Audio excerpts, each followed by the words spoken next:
It's Mia again. Today's date is May 21st, 2024. It is a Tuesday.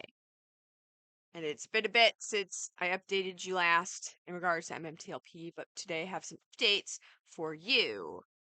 Let's start off with the latest news and work our way back.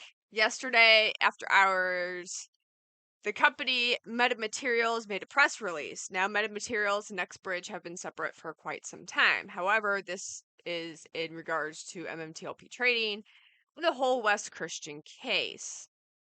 For those who don't know, the company Flamethrower, as seen here, was started back in early 2023, and they retained Wes Christian to look for clues in regards to MMTLP trading that could be used to show how manipulated things were. MMTLP Torchlight. According to John Berta, it was realized that the trading data needed fell under the purview of Metamaterials, and it was just easier to give Wes Christian to Metamaterials. We waited quite some time for an update on this, if there was any. In a Twitter space featuring George Palacaris, the former CEO of Metamaterials, he stated that, as far as he knew, the report was done. Into which I thought, well, why isn't it published yet? If it's been finalized for some time, why haven't we seen it? Well, finally, yesterday, there was a PR update about this report. And while no specific numbers or statistics were cited in this report, it did say meritorious claims to pursue further action against several parties, as seen here. It will be interesting to see what's filed in the upcoming quarters and what will be the outcome. Now, Metamaterials and Next Bridge Hydrocarbons move independently. Nothing that Next Bridge Hydrocarbons really does, aside from get that specific data, relies on Metamaterials. They're completely separate companies. They've gone their separate ways. Things still remain unresolved in regards to MMTLP. But this is definitely a positive step, as it shows that there was meritorious claims for market manipulation. So what's going on with MMTLP? We are still waiting for the S1, as this is reliant on financial information that needed to be updated. Next Bridge stated in a PR that they're waiting on their financials to be updated, as they had to change accountants back in February. At that time, we were waiting for a 10K, the 2023 10K.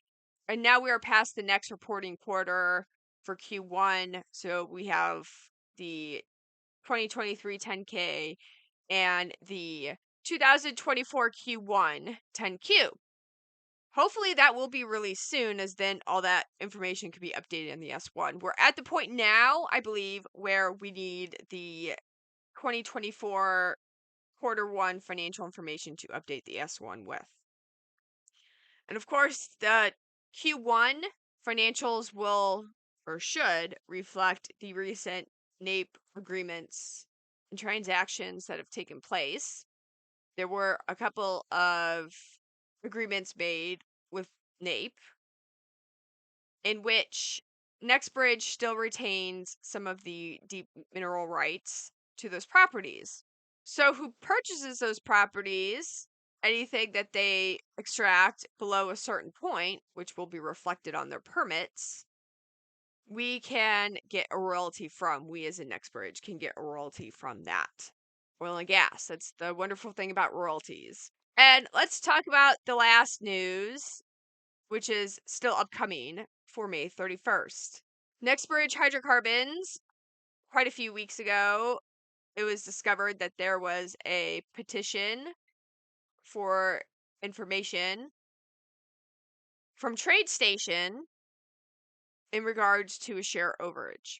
As some of you may know, Tradestation told some people that they couldn't send their shares to the transfer agent, who at the time was AST, now it's Quinity, due to the fact that they didn't have the shares. They were past the amount of long positions and they had certificates for. There was an issue. There was an overage. Shares are not reconciled. As a result, They were past their allotment. They couldn't send any more shares to Equinity. And now Next Bridge is saying, well, hey, how much shares do you owe? And this is what the petition is for. It's for a hearing saying, how much shares do you owe? The hearing has been granted. And it will take place May 31st. If I see an update on Trellis, I will update accordingly, or maybe there will be a company PR issued about that information. So here's what we have going on both sides. As far as Next Bridge Hydrocarbons goes, we have the 2023 annual report 10K, which is due. We have the 2024 Q1, which is due. And then we could come out with a new S1 whose financials reflect these particular documents, mostly about the Q1, because that would be the most current. And then we have that hearing scheduled for next week. As far as MMTLP goes, we have the Wes Christian case, which has been updated and is stated by Jack Harding, the CEO of Metamaterials. There will be legal action filed in the upcoming quarters. So that's all very exciting. And in the meantime, if Next Bridge Hydrocarbons produces oil and gas and sells oil and gas or any sort of hydrocarbon, that would equal into income earned. That will be reflected on the financial documents. And if there happens to be a profit, then that can be distributed as a dividend, no matter how small the dividend. If there is quite a big share overage, then you're going to start to see brokers scramble, brokers complain, because that's a big liability for them. And they might want to consider purchasing shares via the S1. The S1, of course, is for 40 million shares, but that number might be able to be changed. We still have 248 million shares in the Treasury. There were some extra shares added from the Treasury in regards to the Wildcat SPV deal, which acquired some of those Louisiana properties for Next Bridge to sell. It was agreed on to be purchased via shares in Next Bridge. If shares are sold with Next Bridge, that, of course, can be income for Next Bridge. And then any profits from that can be distributed to shareholders as an additional dividend. Next Bridge, if they sell share privately, they're not really under constraints of market restrictions. What would determine the price, if there's not any market, because it's not being traded, would be the company itself, who would determine the price of the share. So many things can be happening at once. It seems like we've been waiting a while, but it seems like things are starting to come to the surface. And things might get exciting if everything goes off at one time or in rapid succession.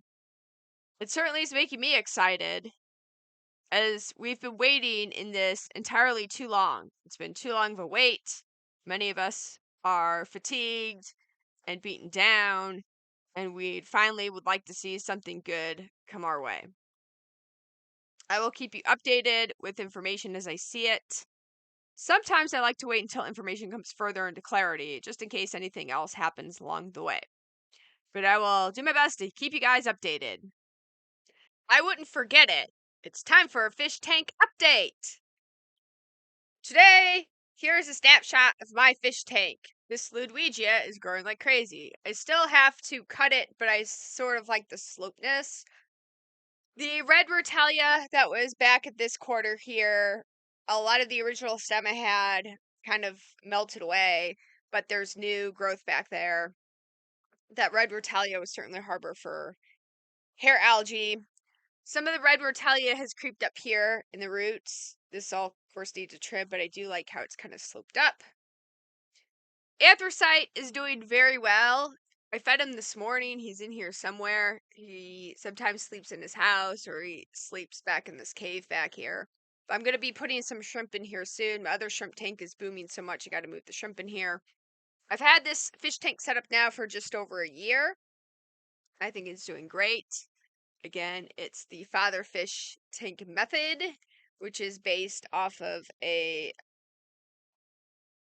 dirt floor with some additives to it, capped with 2 inches of sand. I use the black sand because I like that color better. And then lots of plants.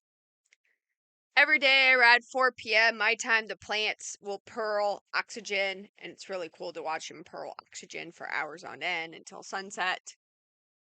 But overall, pretty happy with the fish tank.